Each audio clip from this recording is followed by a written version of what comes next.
केंद्रीय राज्य मंत्री डॉक्टर जितेंद्र सिंह ने कहा कि स्वच्छता अभियान मोदी सरकार का सबसे लंबा और सतत अभियान रहा है।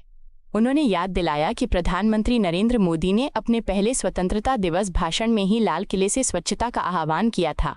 प्रधानमंत्री ने स्कूलों में शौचालय निर्माण को अपनी प्राथमिकता बनाया, जिससे देश भर में स्वच्छ भारत मिशन को नई ऊर्जा मिली। जितेंद्र सिंह ने कहा कि ये अभियान केवल सरकारी पहल नहीं बल्कि जन आंदोलन बन चुका है, जिसने समाज में स्वच्छता के प्रति जागरूकता और व्यावहारिक परिवर्तन लाने का ऐतिहासिक कार्य किया है। कांग्रेस नेता जयराम रमेश ने कहा कि वर्ष 2014 से 2019 के बीच सूचना का अधिकार अधिनियम में कोई बड़ा बदलाव नहीं हुआ, लेकिन जुलाई 2019 में किए गए संशोधनों ने इसकी मूल भावना को कमजोर किया।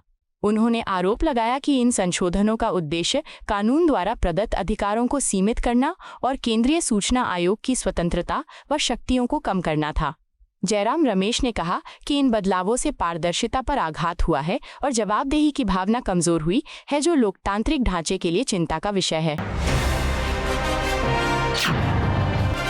मंत्री मनजिंदर सिंह सिरसा ने पूर्व केंद्रीय मंत्री पी चिदम्बरम के ऑपरेशन ब्लू स्टार पर दिए बयान की कड़ी आलोचना की। उन्होंने कहा कि चिदम्बरम का ये बयान कांग्रेस पार्टी की ऐतिहासिक गलती और सिख समुदाय पर किए गए अत्याचारों को उजागर करता है। सिरसा ने कहा कि ऑपरेशन ब्लू स्टार केवल एक सैन्य कार्रवाई नहीं बल्कि सिख भावना पर गहरा घाव था, जिसकी जिम्मेदारी कांग्रेस को स्वीकार करनी चाहिए। उन्होंने कहा कि ये बयान उस दर्दनाक अध्याय की याद दिलाता है जिसने सिख समाज के विश्वास को गहराई से आहत किया था। समाजवादी पार्टी प्रमुख अखिलेश यादव ने आरोप लगाया कि एनसीआरबी के आंकड़े स्पष्ट करते हैं कि दलितों पर अत्याचार के मामलों में भाजपा शासन के दौरान बड़ी वृद्धि हुई है। उन्होंने कहा कि हाल ही में वाल्मीकि समुदाय के एक व्यक्ति की बेरहमी से पिटाई कर हत्या कर दी गई, जो राज्य में दलितों पर हो रहे अन्याय की गंभीर तस्वीर पेश करती है। अखिलेश यादव ने दावा किया कि उत्तर प्रदेश में दलित समुदाय लगातार हिंसा और भेदभाव का शिकार हो रहा है, लेकिन सरकार इन घटनाओं को रोकने में असफल रही है। शिवसेना यूबीटी नेता संजय राउत ने चुनावी रणनीतिकार प्रशांत किशोर पर टिप्पणी करते हुए कहा कि उन्होंने केवल एक पार्टी का प्रदर्शन किया है और राजनीति में किसी व्यक्ति का नाम लेना सही रणनीति नहीं है। राउत ने कहा कि चुनावी राजनीति में व्यापक दृष्टिकोण और कई कारकों का विश्लेषण जरूरी होता है कि किसी एक व्यक्ति पर ध्यान केंद्रित करना। उन्होंने जोर दिया कि सफल राजनीतिक रणनीति वही है जिसमें जन भावनाओं, मुद्दों और विभिन्न वर्गों की अपेक्षाओं को शामिल किया जाए, सिर्फ व्यक्तिगत नामों से परिणाम तय नहीं होता।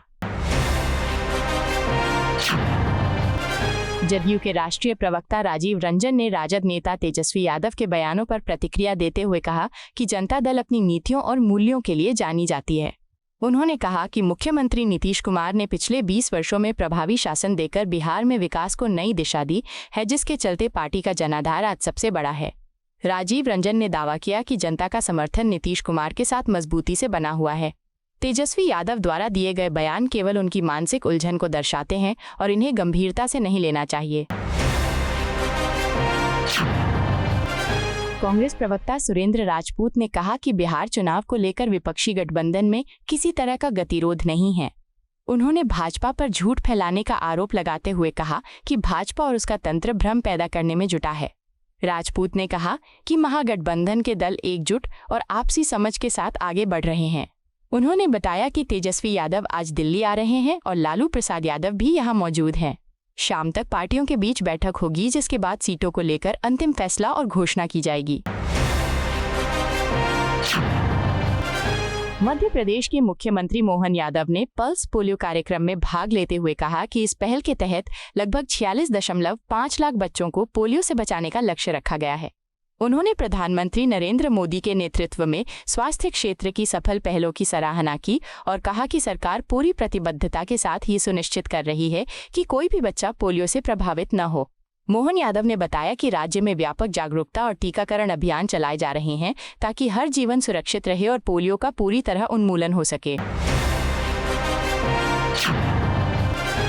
जदयू प्रवक्ता नीरज कुमार ने राजद नेता तेजस्वी यादव पर पलायन को लेकर तीखा हमला किया। उन्होंने कहा कि अगर तेजस्वी सच में पलायन रोकना चाहते हैं तो पहले राजनीतिक पलायन के उदाहरण पेश करें। उन्होंने याद दिलाया कि लालू प्रसाद यादव ने हरियाणा से संजय यादव को लाकर राज्यसभा भेजा था, जबकि बिहार के यादव समुदाय का कोई प्रतिनिधि नहीं था। नीरज कुमार ने तंज कसते हुए कहा कि तेजस्वी दिल्ली और अन्य जगहों पर जमा संपत्तियां बेचकर बिहार में निवेश करें। उन्होंने कहा कि बिहार की 94.5% आबादी गांवों और कस्बों में रहती है। भाजपा सांसद मनोज तिवारी ने कहा कि छठ पूजा के लिए तैयारियां बड़े पैमाने पर की जा रही हैं। उन्होंने बताया कि छठ घाटों पर पहले से मौजूद सुविधाओं को इस बार और बेहतर बनाया जाएगा।